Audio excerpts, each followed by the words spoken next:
nagawin na pa-ubra, kung tuloy ka kang libugan, hindi na mag-split. Kung gira tayo, mag-event ka tayo. Hay man, ano ang ubra mo? Ano ka galing? I highly encourage ang nagpadalagan tulad to run again. Even it's so very tiring, kaka-depress ka rin sa side. You need to. Hay man isa, manaan mo doon ang panikang, itao mo pasiban. You need to take still on it. Godline, mag-build kangaran, kung magpunta pa ka mo. Liptan doon ka na yung inubrakin pulaw-pulaw, kung pabayaan yung pang may makalusot. Clear? Here, nobody can steal. Because knowledge, as is the only key on what we call success. A successful leader. Simple lang. Here we go. So Ronnie, may shortcut.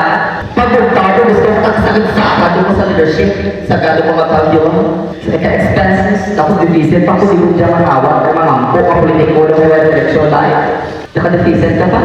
Is there a shortcut? No, there is no shortcut in everything you do. You need to take a level to become a successful student leader in the future. Why madali? Why elevator? Why escalator? You need to take a level to step forward. Here we go.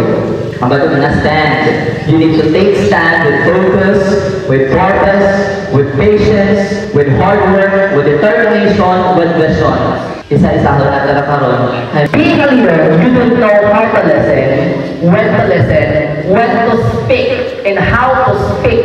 Kung ka-isa, bisan tama ang isang bakbak mo, why kayo na pamatiyay, kaya why ka magtuto.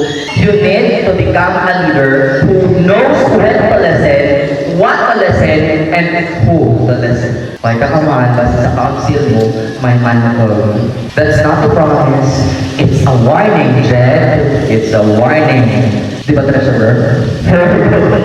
These things, duro ka dyaga mamangkot sa utok naman, padalagan, pagpadaman, no, ginanervyos ko ako.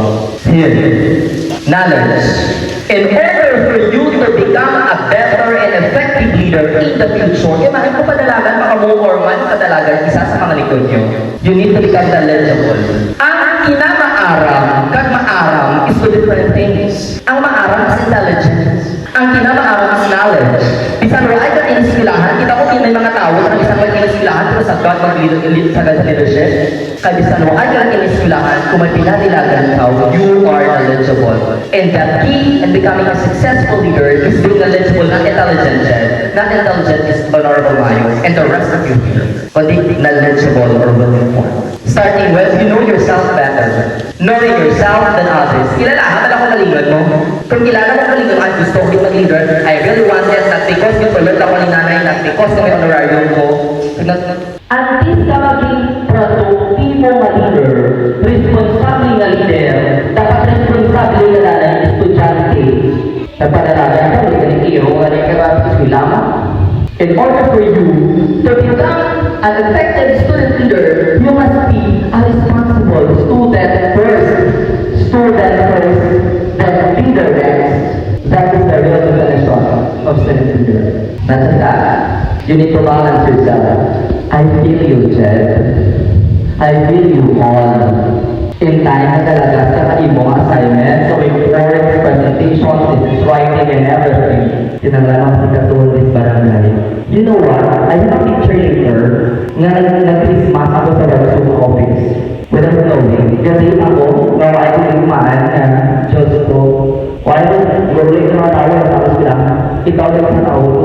Because it's all about balance your life. You need to balance your academic, balance your leadership, while you're conducting the best program in Barangay Gulay, you need to show up in your classroom. It is your responsibility. Ha?